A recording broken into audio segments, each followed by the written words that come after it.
Dicen que las madres son capaces de cualquier cosa por sus hijos.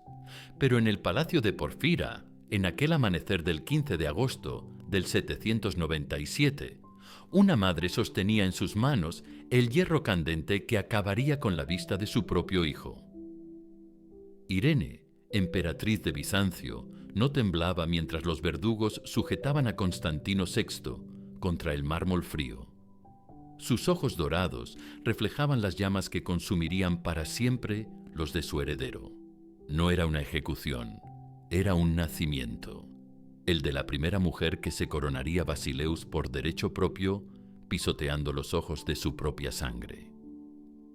El vapor que se alzaba de la carne quemada se mezcló con los gritos que rebotaban en las columnas del palacio.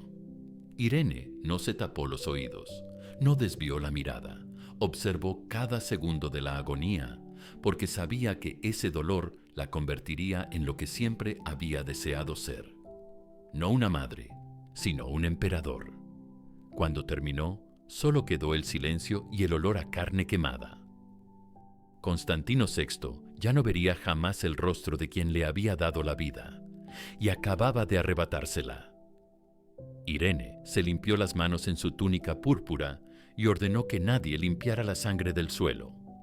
Que la corte recordara lo que costaba desafiar a una mujer que había aprendido que el amor es el enemigo más peligroso del poder. Esta no es la historia de una emperatriz, es la historia de una madre que asesinó a su hijo para parir un imperio. Y de cómo una mujer, para sobrevivir en un mundo de hombres, se convirtió en algo peor que cualquiera de ellos. Para entender cómo llegó hasta ahí, hay que volver a los días en que Irene aún creía que la ternura y el trono podían coexistir. Nació alrededor del 752 en Atenas, en el seno de una familia noble que había sobrevivido a las purgas iconoclastas, manteniendo un silencio dorado. Su nombre significaba paz. Pero desde niña aprendió que la tranquilidad era un lujo que las mujeres de su estirpe no podían permitirse. Era hermosa, con esa belleza griega que los mosaicos bizantinos inmortalizaron en oro y lapislázuli. Piel de mármol, ojos que cambiaban del verde al dorado según la luz, cabello negro como la tinta de los escribas. Pero su mayor arma no era su rostro, sino su mente. Hablaba latín, griego y armenio. Comprendía de teología mejor que muchos obispos. Y sobre todo, había aprendido a observar en silencio y actuar en las sombras. En 769, con apenas 17 años, fue elegida como esposa para León IV, heredero del trono bizantino. No fue amor, fue cálculo político. El emperador Constantino V necesitaba una alianza con las familias atenienses, y ella necesitaba un camino hacia la cúspide del poder. La llevaron a Constantinopla como quien transporta una joya, envuelta en seda, custodiada por eunucos, protegida de las miradas hasta el día de la boda. Su matrimonio fue frío pero funcional. León IV era un hombre piadoso, obsesionado con los iconos y las disputas teológicas. Irene aprendió a sonreír cuando él hablaba de herejías, a asentir cuando pontificaba sobre la voluntad divina, a fingir placer cuando él la visitaba por las noches con el único propósito de engendrar herederos. En 771 nació Constantino VI. En ese momento, Irene creyó que había cumplido su función, dar un heredero al imperio y asegurar su lugar en la historia. Pero León IV tenía una salud frágil. Las fiebres lo consumían. Los ataques de tos lo despertaban por las noches, y cada invierno parecía llevarse un pedazo más de su fuerza. Irene comenzó a prepararse para algo que aún no se atrevía a nombrar: la viudez, y con ella la posibilidad de convertirse en algo más que una emperatriz consorte. Cuando León el IV murió en 780, Irene tenía 28 años y un hijo de 9. Por ley, Constantino VI era emperador, pero por edad ella era la regente. Y por primera vez en su vida, Irene sintió el sabor de la autoridad real. No la autoridad prestada de una esposa, sino el poder verdadero, el de firmar decretos, ordenar ejecuciones, decidir el destino de millones de almas. Los primeros años de regencia fueron un equilibrio delicado. Irene gobernaba con la fachada de servir a su hijo, pero cada decisión la acercaba más al centro absoluto del poder. Restauró el culto a los iconos, ganándose el apoyo de los monjes y el pueblo. Reorganizó el ejército, colocando a sus hombres en posiciones clave. Y, sobre todo, aprendió a eliminar amenazas. El primer asesinato llegó por accidente. Nicéforo Gregoras, un joven aristócrata de Capadocia, había llegado a la corte con pretensiones de influir en las decisiones de la regente. Era atractivo, ambicioso y lo suficientemente ingenuo como para creer que una mujer sola necesitaba protección masculina. Irene lo invitó a sus aposentos privados una noche, lo sedujo con vino y promesas de poder, y al amanecer ordenó a sus guardias que lo estrangularan en silencio. No fue venganza, fue revelación. Mientras veía el cuerpo sin vida del joven, Irene comprendió algo que la aterrorizó y la liberó al mismo tiempo. Tenía el poder de decidir quién vivía y quién moría. Y ese poder era más embriagador que cualquier vino, más adictivo que cualquier droga. A partir de entonces, los accidentes se multiplicaron.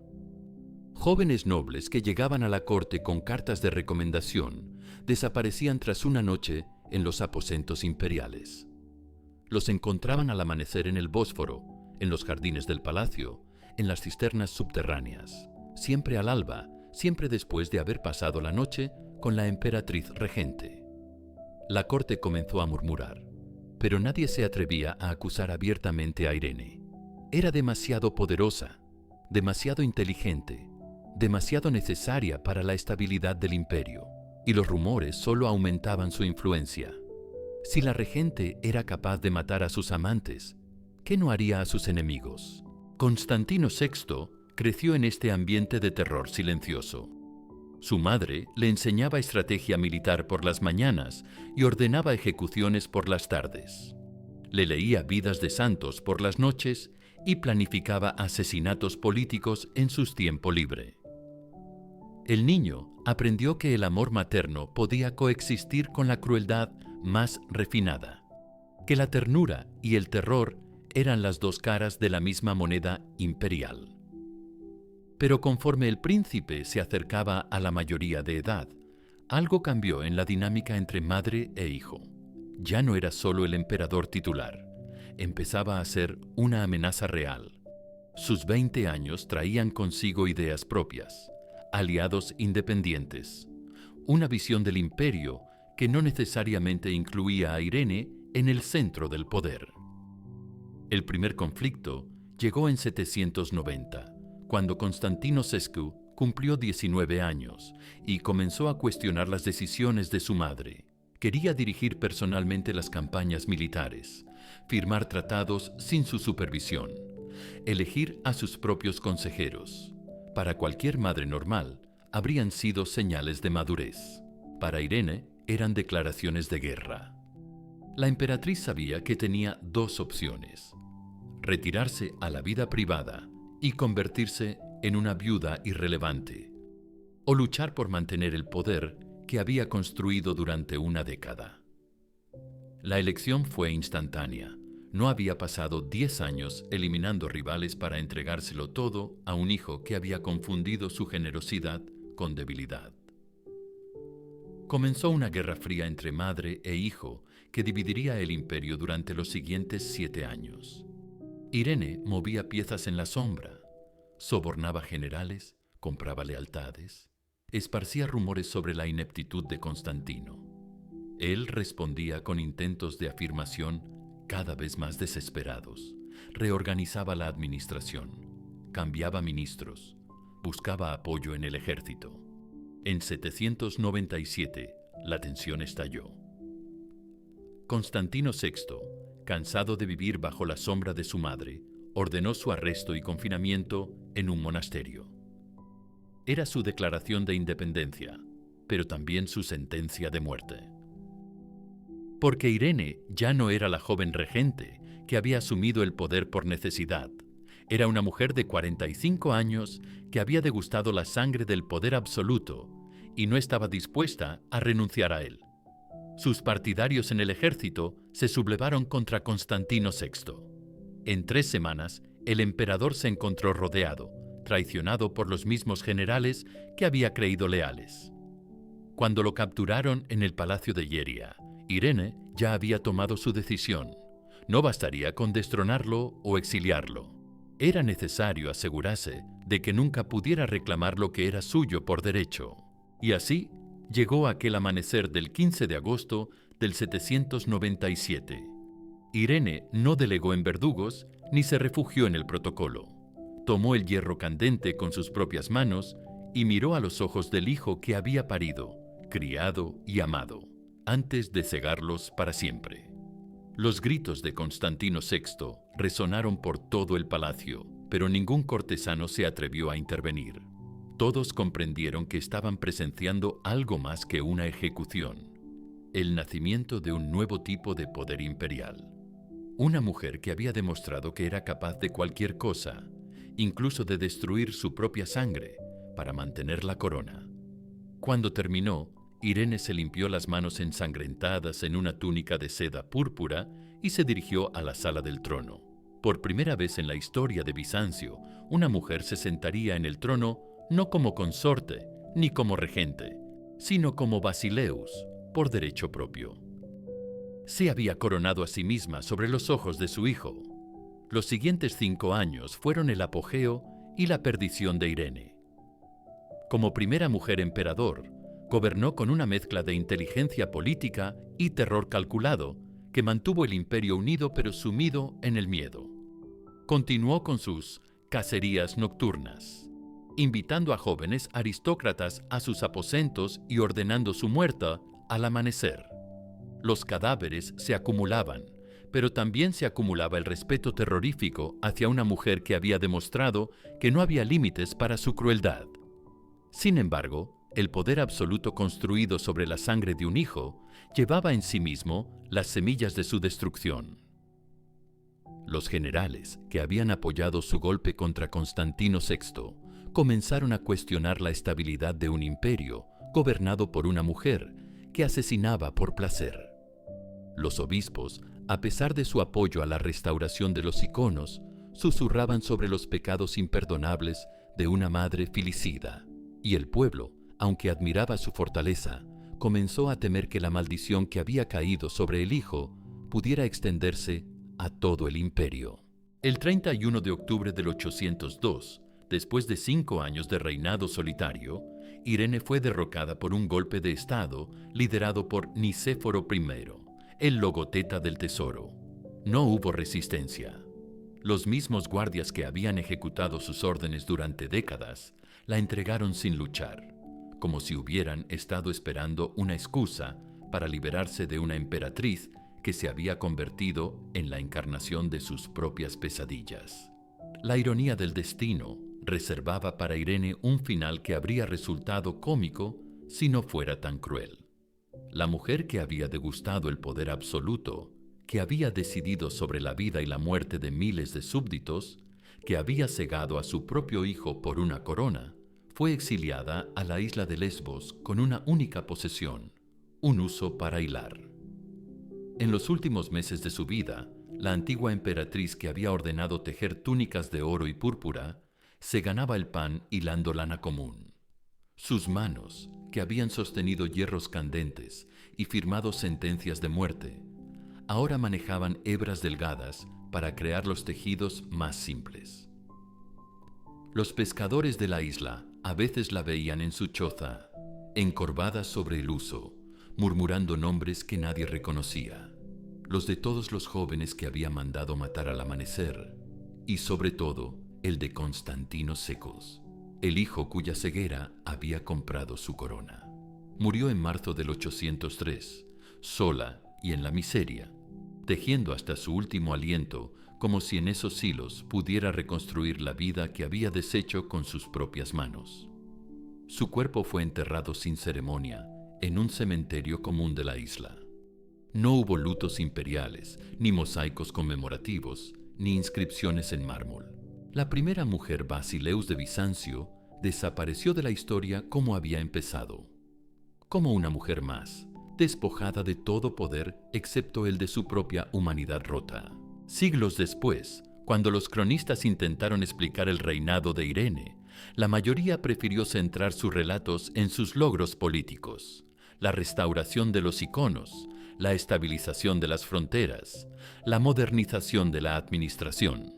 Pero evitaron profundizar en lo más perturbador de su legado: cómo una madre había llegado a asesinar a su hijo y cómo una mujer, para sobrevivir en un sistema diseñado para destruirla, se había convertido en algo más terrible que sus opresores. Porque la historia de Irene no es solo la de una emperatriz cruel. Es la historia de una mujer atrapada en una estructura de poder que no la reconocía como igual, que la forzaba a elegir entre la irrelevancia y la monstruosidad. El sistema bizantino no tenía espacio para mujeres poderosas que no fueran esposas o madres de emperadores. Para mantenerse en el centro del poder, Irene tuvo que inventar una nueva forma de ser mujer, una que no conociera límites morales, una que utilizara la maternidad no para crear vida, sino para destruirla cuando se convirtiera en obstáculo. Y aún hoy, en nuestro tiempo, seguimos viendo ecos de esa misma trampa. Mujeres que, para triunfar en estructuras patriarcales, sienten que deben suprimir toda ternura, toda vulnerabilidad, toda conexión emocional que pueda ser percibida como debilidad. El precio que pagó Irene por su corona fue convertirse en el tipo de monstruo que el mundo masculino esperaba que fuera: despiadada, calculadora, incapaz de amar. Pero hay algo aún más perturbador en su historia. Durante sus últimos días en Lesbos, los pobladores locales relataron que Irene hablaba sola mientras hilaba. Y lo que murmuraba no eran maldiciones contra sus enemigos, ni lamentos por su caída. Repetía una y otra vez las canciones de cuna que había cantado a Constantino VI cuando era niño. Como si, en el acto más simple y femenino que le quedaba, hilar, intentara reconstruir los hilos de amor maternal que había cortado con sus propias manos en aquel amanecer sangriento del palacio de Porfira. Esta es la historia de Irene de Bizancio. No fue una emperatriz que mandó cegar a su hijo. Fue una madre que, para sobrevivir como mujer en un mundo que no la quería, sacrificó lo único que realmente importaba: su capacidad de amar sin condiciones. Su corona fue real, pero el precio que pagó por ella fue convertirse en una mujer sin alma, destinada a hilar eternamente los restos de la humanidad que había deshecho por un poder que, al final, la abandonó como abandona a todos. Así mueren los imperios construidos sobre sangre familiar, no con guerras ni invasiones, sino con madres que olvidan cómo abrazar y solo recuerdan cómo destruir. Y así mueren las mujeres que creen que para ser poderosas deben dejar de ser humanas, solas, pobres y tejiendo con manos manchadas de la sangre de quienes más amaron.